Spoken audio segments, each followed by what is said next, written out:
یرموک کے سفر میں سعد بن وقاص رضی اللہ تعالیٰ عنہ 18 سالہ نوجوان بیٹے کے ساتھ شریک ہوئے تھے۔ یرموک کا سفر بھی بڑا عجیب و غریب ہے۔ بیٹے کے ساتھ شریک ہوئے تو کندھے پر حملہ ہوا، بیٹے کے کندھا جوان بیٹے کا ٹوٹا، گھوڑا دوڑاتے ہوئے ابا کے پاس آئے تو باپ کہنے لگا بیٹا کیوں آ گئے میرے پاس، وہیں رہتے وہیں شہید ہو جاتے۔ باپ کی نگاہ کے سامنے بیٹا شہید ہوا، اپنے ہاتھوں سے قبر کھود سعد بن وقاص رضی اللہ عنہ نے بیٹے کو دفن کیا، اور دفن کرنے کے بعد اپنے دوست ابو عبیدہ بن جراح کے پاس آئے اور سینہ ٹھوک کر بولے ابو عبیدہ مبارکبادی دو، ان ہاتھوں سے اپنے بیٹے کو دفن کر آیا۔ ہندہ یرموک کے سفر میں اپنے شوہر ابو سفیان سے کہہ رہی تھی نحن بنات الطارق نمشی علی النمارق۔ ہندہ کو پہچانتے ہو نا؟ ہندہ حافظ صاحب کون ہے؟ اللہ نے فتح مکہ میں ایمان کی دولت سے نوازا، ایسا اندر کا جذبہ تھا اس مجمع کا، اور پھر اپنی پرانی غلطیوں کی تلافی پر اور اپنی زندگی کو وصول کرنے پر لگ گئی۔ اور مسلمان صحابہ جب چند قدم پیچھے سر کے تو ہندہ ابو سفیان سے کہنے لگی نحن بنات الطارق۔ اللہ نے ابو سفیان کو اسلام کی دولت سے نوازا تھا۔ اس کی وجہ بھی علماء نے عجیب لکھی ہے، فرماتے ہیں کہ زمانے جاہلیت میں ابو جہل ملعون نے حضرت فاطمہ مکی کی گلی سے گزر رہی تھی، اس ملعون نے دیکھا کہ محمد صلی اللہ علیہ وسلم کی بیٹی ہے، اٹھا کر ملعون نے حضرت فاطمہ کے سر پہ پتھر مارا پھینک کے، اور وہ معصوم 8-9 سال کی لڑکی، وہ جو پتھر سر پہ لگا اور مارا کس نے؟ دادا نے، دادا کے بڑے ابا نے، دادا کے بڑے بھائی نے۔ وہ سر پکڑ کے بیٹھ گئی، کپڑے پہ خون گرا، سر چکرانے لگا۔ ابو سفیان وہاں سے گزرا تو کہنے لگے بیٹا فاطمہ یہ کیا ہو گیا تم کو، اسے کیوں بیٹھی ہو، اور یہ کس نے مارا؟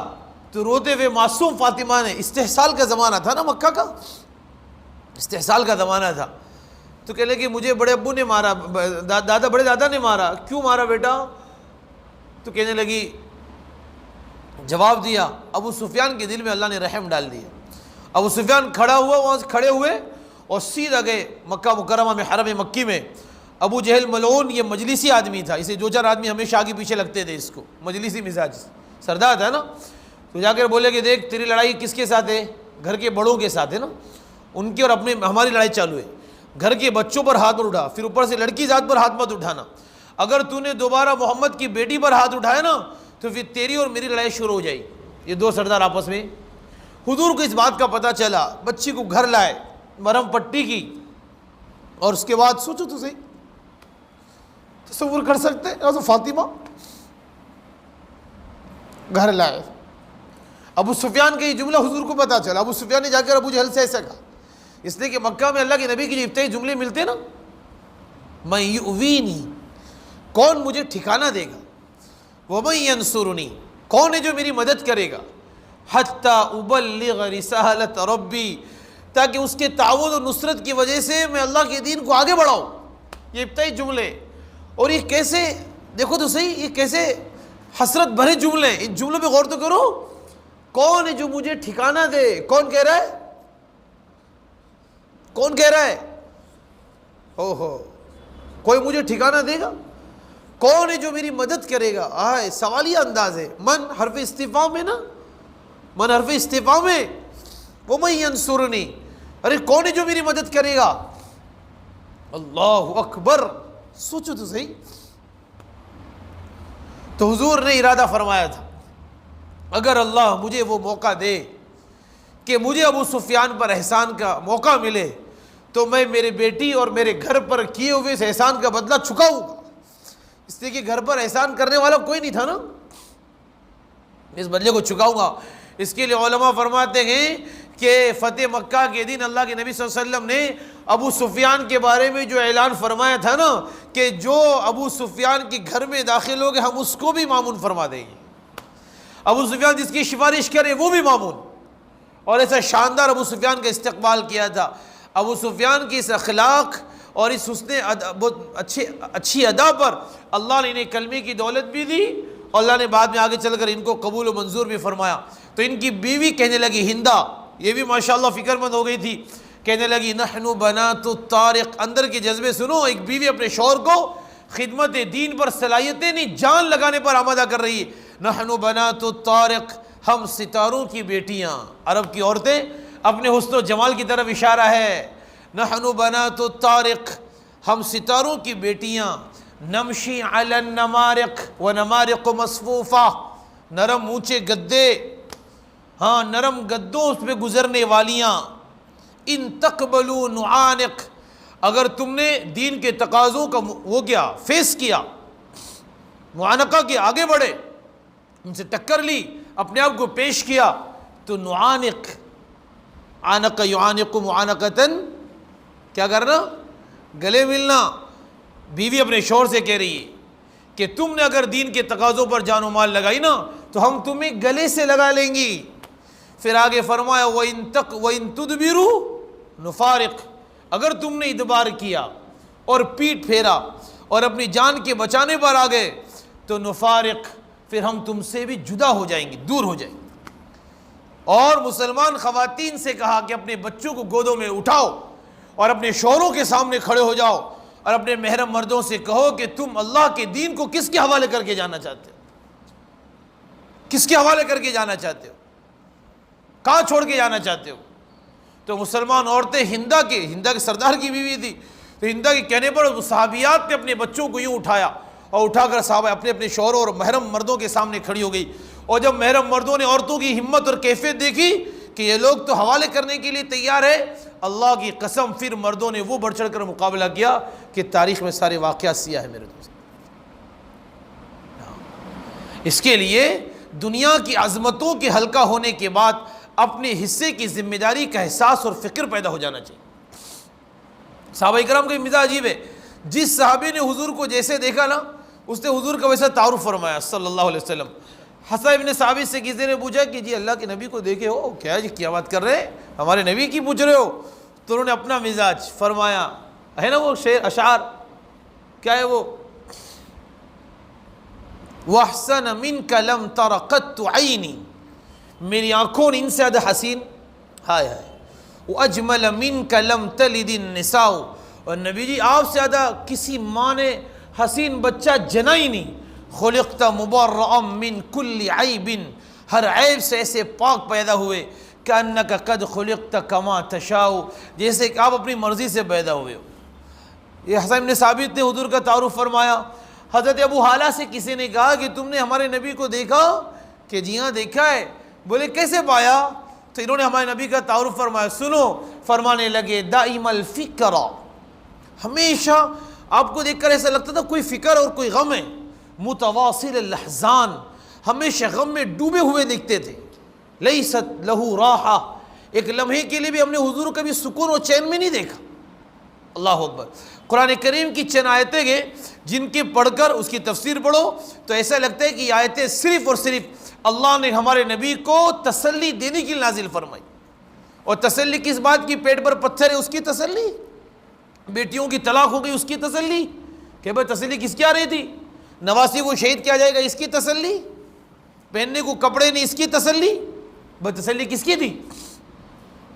تسلی تھی کہ آپ کے سینے پر جو بوجھ ہے نا انسانیت کے ساتھ خیرخواہی کا، جو ذمہ داری ہم نے تم کو دی ہے، اس پر جو تم ایسے ہماتن لگ جاتے ہو کہ نہ کھانے کی فکر نہ کپڑوں کی فکر، اور جو رات دن کی محنت اور کوشش، اور پھر رات میں تھکنا کھپنا رونا دعائیں جو تم یہ کرتے ہو نا، تو قرآن کریم کی ان آیتوں کی تفسیر پڑھ لو، تفاسیر موجود ہے، اٹھا کر پڑھو تو ان آیتوں کی تفسیرات پڑھنے سے اس بات کا پتہ چلتا ہے کہ یہ آیتیں صرف اور صرف اللہ نے ہمارے نبی کو تسلی دینے کے لیے نازل فرمائی. جیسے دو مقامات پر ہے لعلک باخع نفسک، یہ جملہ دو مقامات پر ہے، سورہ شعراء میں اور سورہ کہف میں. لعلک باخع نفسک علی آثارہم ان لم یؤمنوا بہذا الحدیث اسفا. پڑھو اس کی تفسیر.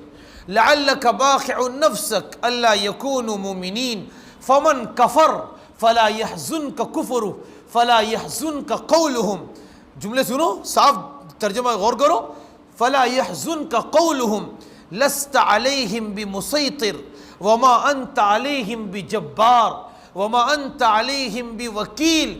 اس ساری آیت کی تفسیر اٹھا کے دیکھ لو، آپ کو ملے گا کہ اس کے ذیل میں جو بھی آیت کا شان نزول ہو آپ کو کوئی نہ کوئی واقعہ سے ملے گا کہ اس واقعے کی وجہ سے اللہ تعالیٰ اپنے نبی کے دل کے بوجھ کو کم کرنے کے لیے آیت نازل فرما. وما انت علیہم بجبار وما انت علیہم بوکیل. ان کے جملے آپ کو غمگین نہ کرے, ان کا کفر آپ کو غمزدہ نہ کرے. اللہ کہہ رہے اپنے آپ کو ہلاک کر ڈالو گے, اللہ فرما رہے. اس کے لیے اپنی ذمہ داری کا احساس, اور ذمہ داری کا احساس جو ہے نا میرے دوستو اندر سے پیدا ہوتا ہے. یہ مجمع اور ہمارے علماء بالخصوص انتہائی ادب کے ساتھ یہ درخواست کر رہا ہوں, آج انشاءاللہ ہم سب اللہ سے اس توفیق و سعادت کو مانگے کہ انشاءاللہ عالم ہونے کے ناطے, وارث انبیاء ہونے کے ناطے ہم سب اپنی ذمہ داری کا احساس بلکہ اس کی دعائیں ہم سب اللہ سے مانگنا شروع کریں گے انشاءاللہ. کون کون مانگے ذرا ہاتھ اٹھاؤ کہ اپنی ذمہ داری کی توفیق اور ذمہ داری کو پورا کرنے کی سعادت, اس کی درخواست ہم اللہ سے رو رو کر مانگیں گے, اور اللہ مانگنے والوں کو دیتے ہیں. ابو صدیق نے فرمایا تھا نا تم الدین وانقطع الوحی ينقص ونحی, کہ دین کا نقص اور میں زندہ رہوں گوارا. کتنی کمی آئی تھی, کتنی کمی آئی تھی میرے نبی کی وصال پر. ارتداد ایک خاص علاقے میں, اور زکوٰۃ کا انکار مخصوص لوگوں میں, ہاں, اور نبوت کا دعویٰ ایک فرد نے. سیدنا ابو صدیق نے پورے مجمع کو جمع فرمایا, اور جمع فرمانے کے بعد کہنے لگے بھائی ہم تو چاہتے ہیں کوئی بالغ مرد مکہ مکرمہ مدینہ منورہ میں باقی نہ رہے, صحابہ میں کوئی آنی چاہیے. علماء فرماتے ہیں زکوٰۃ پورا دین نہیں, زکوٰۃ پورا دین نہیں. ارتداد پورے مسلمانوں نے اختیار, پورے مسلمان مرتد ہو گئے ایسا بھی نہیں. زکوٰۃ پورا دین نہیں, ارتداد پورے مسلمانوں نے اختیار, سب مرتد ہو گئے ایسا بھی نہیں. اور زکوٰۃ پورے مسلمانوں پر فرض بھی نہیں. زکوٰۃ سب مسلمانوں پہ فرض ہے, زکوٰۃ پورا دین نہیں. پورا دین کا نام زکوٰۃ تھوڑی ہے. اور زکوٰۃ پورے مسلمانوں پر فرض بھی نہیں. اور جتنوں پر زکوٰۃ فرض ہے ان پورے نے بھی زکوٰۃ دینے سے انکار نہیں کیا. سب بول دی کہ ہم زکوٰۃ نہیں دیں گے, ہم پر فرض ہے ہم نہیں دیں گے. ایسا ہوا؟ ہاں. مرتد پورا مجمع صحابہ کرام کا نہیں ہوا. فرمایا دین میں اتنی سی کمی آئی, بات سمجھ آ رہی ہے, دین میں اتنی سی کمی آئی. زکوٰۃ پورا دین نہیں, پورے مسلمانوں پر فرض نہیں, اور جن پر فرض ہے ان پوروں نے زکوٰۃ کے دینے سے انکار بھی نہیں کیا. تو سیدنا ابو بکر صدیق خلیفۃ الرسول ہے, فرما رہے ہیں میرے نبی نے چند نمازیں ابو بکر صدیق کی اقتداء میں پڑھی ہے. سمجھے نا, اللہ نے یہ عزت دی. نبی سے بڑے تو کوئی صحابی نہیں ہو سکتا, کوئی نبی نہیں ہو سکتا, تصور ہی نہیں کر سکتے. لیکن وہ صدیق کی اقتداء یوم الانبیاء نماز پڑھ رہے. ہوا کہ نہیں ہوا؟ 13 دن سخت بیمار تھے, 11 دن جن میں نماز پڑھائی تھی. پھر بقیہ نماز سیدنا ابو بکر صدیق سے کہا تھا کہ آپ پڑھاؤ, اور چند نمازیں اس میں گھر میں پڑھی, چند نمازیں ان کی اقتداء میں پڑھی. ایسی ہوا تھا نا. بہر کیف تو انہوں نے, اتنے بڑے صحابی نے یہ فیصلہ لیا کہ مدینہ منورہ تو پورا کا پورا خالی ہوئے گا. بھائی زکوٰۃ پورا دین نہیں, مرتد پورے مسلمان نہیں ہوئے, زکوٰۃ جن لوگوں پر فرض ہے پوروں نے زکوٰۃ دینے سے انکار بھی نہیں کیا. تو پھر اتنا بڑا ڈیسیژن کہ مدینہ میں کوئی باقی نہ رہے, کہ ہاں باقی نہیں رہے گا. پھر ازواج مطہرات, فرمایا ازواج مطہرات کے جانوں کا تلف ہو جانا یہ امت پر بوجھ ہے, یہ ہماری امانتیں ہیں, سمجھے, لیکن ہم اس بوجھ کو برداشت کریں گے. ان کی لاشوں کو کوئی کفن دینے والا باقی نہ رہے, یہ ہم پر بوجھ ہے اور ہمارے لیے تکلیف کی چیز ہے, یہ غم ہم برداشت کر لیں گے. لیکن جس شان کے ساتھ اللہ کے نبی نے دین ہم تک پہنچایا, اور جس پر یہ آیت نازل ہوئی کہ وَرَضِيتُ لَكُمُ الْإِسْلَامَ دِينًا, اور اس پر اللہ نے کہا الْيَوْمَ أَكْمَلْتُ لَكُمْ دِينَكُمْ, کہ اب یہ موڈیفائی اور جتنا سج کر سور کر ہونا چاہیے تھا یہ ہم تمہارے انسانوں کے, تم بندیوں کے ہم نے حوالے کر دیا.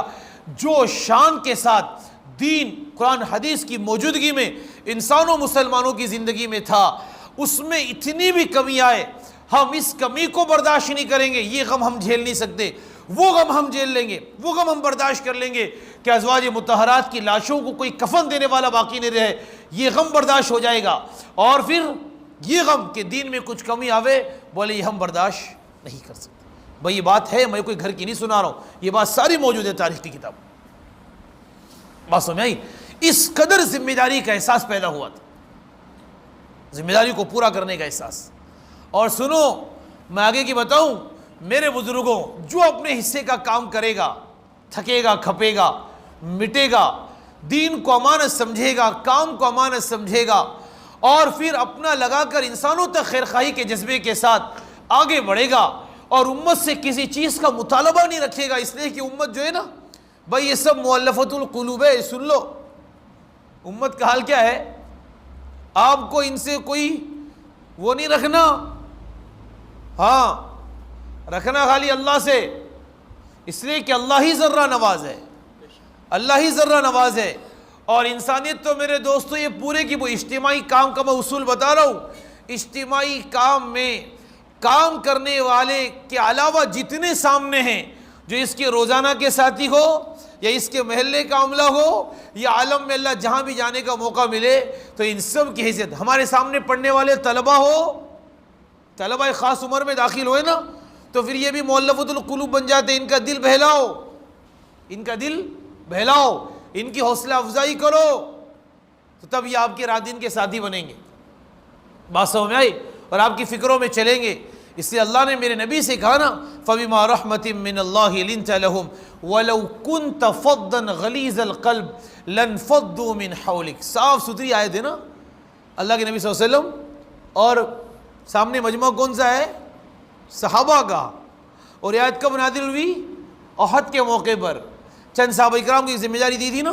اس کے لیے دیکھو سنو، جبل رمات سے نیچے اترنے والا مجمع جن سے کہا گیا تھا اترنا نہیں، یہ مجمع اپنی سمجھ سے اپنی ذمہ داری سے نیچے اترا تو دشمن کو وہاں سے گھس کر مسلمانوں پر حملے کے موقع مل گیا، حاصل ہو گیا. اس کے لیے فرماتے ہیں کہ علماء اور ذمہ دار جب یہ اپنی ذمہ داری سے نیچے اتریں گے، اپنی ذمہ داری سے نیچے اتریں گے اور تھوڑی تھوڑی فکروں پر منحصر ہو کر رہ جائیں گے، تو پھر اسلام دشمن طاقتوں کو مسلمانوں پر حملے، فکری ارتداد اور مسلمانوں میں اعمال کا زوال، اللہ اور اس کے رسول سے دوریاں، اس قسم کے حملہ کرنے کا موقع ان کو مل جائے گا. بات سمجھ میں آئی؟ کل کی بات ہے، ہمارے چمبر حلقے میں بنجر بستی کی جماعت ہے، اس میں ہمارے بڑے بھائی مولانا عبداللہ جو ادارے دینیات میں ماشاءاللہ ہندوستان سطح کی نگراں ہیں، مولوی عبداللہ ہمارے بڑے بھائی، جماعت چل رہی. کل رات میں ان لوگوں نے ایک بنجر علاقے کی 3 دن کی جماعت اٹھا کے لے کر آئے، نقد جا کے محنت کی. اور ایسا علاقہ نا کہ مسلمان لڑکی غیر مسلم لڑکا، اتنی آوارگی کہ بس اذان کی آواز نہیں پہنچ رہی. ایک چھوٹا سا چھپڑا باندھ کی مسجد شروع کی، اعمال شروع کی، نقد محنت ہوئی، گلیوں میں چلے پھرے تو ایسا مجمع ہاتھ لگا کہ ایسا حال ہے. ایک تقریباً 40-45 سال کا چچا وہ ہاتھ لگا، اس کی بیوی کہنے لگی کہ اللہ اکبر، اگر اس کی بیوی کا جملہ ہے اگر خودکشی حلال ہوتی نا میں کب کی مر چکی ہوتی تھی، میں اپنی آخرت کی بربادی کے خوف سے اس کے ساتھ رہ رہی. ماں باپ نے شادی کر کے دی تھی، اب میں کیا کر سکتا، اب کیا کروں، بچے ہو گئے، بچیاں بڑی ہو گئی اور یہ باپ کا یہ حال ہے. عورت رو کی کہنے لگی، اس کی خوشامد کی، کہنے لگے بھائی میں تو مسجد میں آؤں گا لیکن اپنے کو صاف ستھری بات. ارے بولے اللہ کے بندے چل تو چل. تو اس کو پھر شادی مسجد تک لائے، پھڑپڑا، ارے اس کو لے کے جاوے نہیں لے کے جاوے، ارے مونے کا لا بھائی اس کو لا، نہیں لائیں گے تو کیا کرے گا وہ مسلمان، لا اس کو. پھر لا کے اس کو آخری صف میں بٹھائے تو تھوڑا سا ہوش میں وضو کرایا. پھر بولے یار تو اللہ کے لیے نہا لو نا چچا. نہا لوں کہاں نہاؤں؟ اور اس کے جملے سنیں گے نا جیسے کہ پوری دنیا کا گبر وہی ہے، پوری دنیا پر اسی کی حکومت، ایسے جملے ایسے ایک دم. اور بیچارہ حال یہ ہے. پھر اس کی خوشامد اس کو نہلایا تھوڑا سا فریش ہو. پھر 3 دن اعمال میں لگائے، کلمے کے الفاظ درست کرتے 3 دن گزر گئے. ابھی میں آج مطلب یہ جماعت آج صبح ہی ختم ہوئی ہے، آج صبح کی سنا رہا ہوں میں آپ، کلمے کے الفاظ سے صحیح کرتے ہوئے صحیح. ابھی ہمارے حلقے کا مشورہ تھا، صبح میں کرتا پاجامہ پہن کے آگے بیٹھا تھا، وہی موڑا لے کر اس کو تو کرتا پاجامہ پہن کے بیٹھا تھا. مجھے بولا یہی ہے حضرت وہ، ارے والا ماشاء اللہ. اور ابھی جملہ سنو تو ابھی اللہ ایسے جلوے اس کے مشورے میں رائے دے رہا ہے، چونکہ یہ مجمع بہت باعث ہوتا ہے. نشے کی گولیاں بیچ رہا ہے، نشے کی گولیاں بیچ رہا ہے محلے میں، برا حال ہے. اور جب اس کی خوشامدیں کی تو یہ حال ہو گیا. اور ابھی بولتا اپن بھی جائے گا اور اپنے ساتھ اپنے جتنا گروپ ہے گروپ کو بھی لے کے جائے گا. کتنے دن کے لیے جائے گا؟ بولے 4 مہینے لگائے گا. اللہ سیکھے گا، دین سیکھے گا، نماز سیکھے گا، قرآن سیکھے گا. بات سمجھ میں آئی؟ اور جو نہیں مانے گا نا تو اس کو ارے بولا بھائی یہاں پر ہمارے یہاں تو مارنی ہے، ہمارے یہاں پر تو خوشامدیں ہیں. دیکھو سنو میرے دوستو، اللہ جن کو امت میں گھسنے کا فن دے دے اور جس کو اللہ اندر سے یہ طبیعت دے دے کہ خود جانا، خود فیس کرنا، خود ملاقات کرنا. ایک بڑے عالم فرمانے لگے ہم نے ایک دہریے سے ملاقات کی. ہم نے کہ بھائی مسجد میں عمل ہو رہا ہے، چلو. مسجد کا جو لفظ اس نے سنا اور لوگ مسجد کی ورثی کو لوگ اللہ ہی کو نہیں مانتے تو اللہ کے گھر کو کیوں مانے گا؟ بس تم سب پاگل ہو، یہ ہو وہ ہو، دنیا بھر کی تقریر کی. اب ہم نے اس سب کا جواب آتا ہے لیکن ہم کو جواب دینے کا. اب تھوڑی دیر بیٹھ بول کے خاموش ہو گیا. تعلیم ہو رہی مسجد میں، چلو نا. اور ابھی میں کیا بول رہا تھا تو پھر بولنا شروع کیا. بولے تیرے کو سمجھ بھی نہیں آیا میں کیا بول رہا تھا. تو پھر مسجد کی برائی، یہ برائی، دنیا بھر کے جملے، لیکن انہوں نے صبر کیا. پھر جب کتنا بولے گا بھائی، حد ہے نا. پھر خاموش ہوا. بولے بھائی اللہ کے واسطے مسجد میں تعلیم ہو رہی، چلو تو صحیح. بھائی تو ابھی نہیں مانے گا. تو پھر شروع ہو گیا وہ. پھر تھوڑی دیر تقریر کیا. پھر تھوڑی دیر کے بعد وہ خاموش ہوا. تو بولے پھر خاموش ہوا. بولے بھائی ہو گیا، چلیں گے مسجد میں. بھائی یار تم نہیں مانو گے، چل مسجد میں. الحمدللہ مسجد میں آئے. ایک شادی کی خوشامد کی. بعض لوگ بہت منچلے ہوتے ہیں، بھائی چلو نا اللہ کے گھر میں. ساتھی بنے بولتے ہیں نا ایک دم نرمی سے، متواضع، بھائی چلو نا. تو وہ بھی اسی طرح منہ بنا کر بول رہا ہے بھائی میں نہیں آؤں گا مسجد میں. سمجھے؟ تو ہمارے ساتھی نے اس کی ٹڈی پر ہاتھ رکھا، بھائی اللہ کے واسطے چل رہا. تو اس نے اپنے ساتھی کی داڑھی پکڑ لی، اللہ کے واسطے نہیں آؤں گا میں. سمجھ میں آئی بات؟ تو ہمارے ساتھی نے اس کا ہاتھ جوڑا، بھائی اللہ کے واسطے چل بھائی. تو یہ بولتا، یہ ہاتھ جوڑ کے بولتا میں نہیں آؤں گا اللہ کے واسطے. تو ہمارا ساتھی، دیکھو سنو، یہ ہوتا ہے، یہ سیکھنا ہے، یہ اصل چیز ہے دوستو. ہمارا ساتھی بیٹھ گیا اس کے پیر پہ، نیچے بیٹھ گیا، پیر پکڑنے لگا. پیچھے ہٹ کے بولتا یار تم لوگ نا تبلیغ والے نہیں مانو گے، چل. اور اللہ کی فضل سے ماشاءاللہ مسجد میں.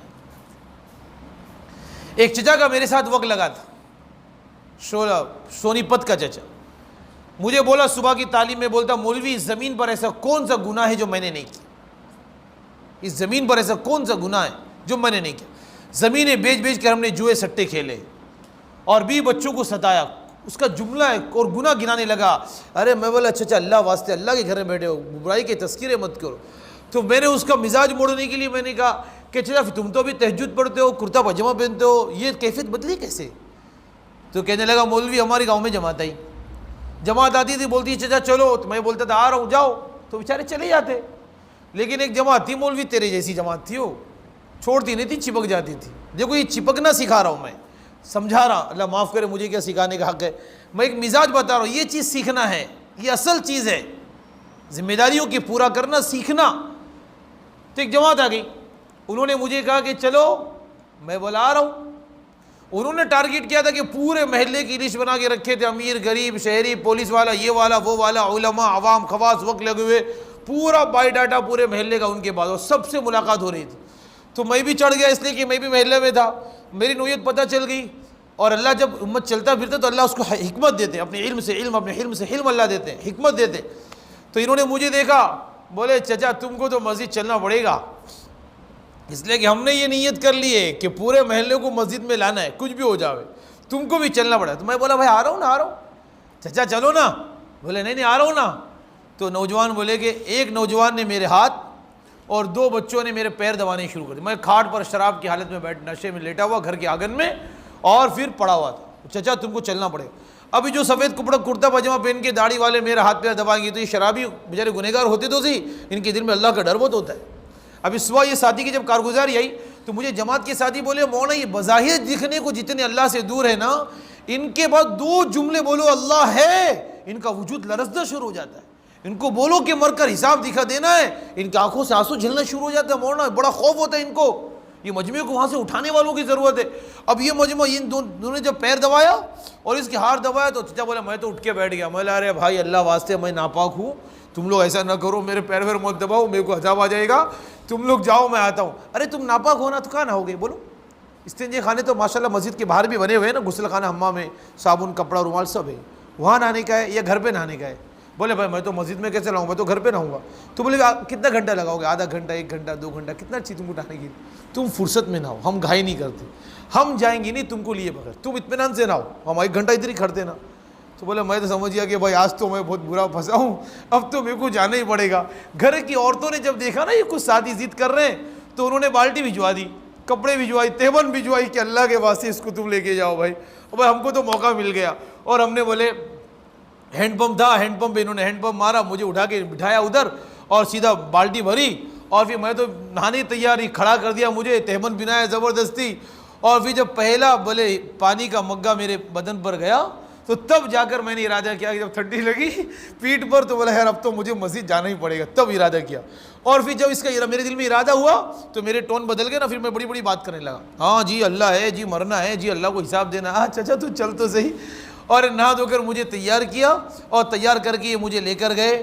یہ چچا اپنا گلا پکڑ کر رونے لگا. میرے ساتھ کا واقعہ ہے, جب میں سال کے سفر میں تھا, گلا پکڑ کر رونے لگے اور مجھے بولنے لگے مولوی جیسے جیسے میں مسجد کے قریب آ رہا نا پورا محلہ مجھے دیکھ رہا تھا, اور لوگ مجھے عجیب نگاہوں سے دیکھ رہے تھے کہ یہ بھی مسجد جا رہا ہے, یہ مسجد جا رہا ہے. اور وہ نوجوان, اللہ ان کو جزائے خیر دے, مجھے ان کے نام بھی یاد نہیں ہے, وہ مجھے بڑی محبت اور اخلاق سے مسجد کی طرف لے کے جا رہے تھے. اور کہنے لگا مولوی جب مسجد کا دروازہ نظر آیا, اللہ کا گھر دکھ رہا ہے اب میرے محلے کا, اور دروازہ کھلا, اور جب میں نے مسجد کی سیڑھی پر قدم رکھا, کہتا مولوی میرے آنکھوں سے آنسو آ گئے. میں اندر داخل ہوا, امام کا محراب دکھا, رکھے ہوئے قرآن کریم دکھے, بچھی ہوئی چٹائیاں دکھی, تعلیم کا حلقہ دیکھا, چند ساتھی بیٹھ کر وہ جماعت والے تعلیم کر رہے تھے.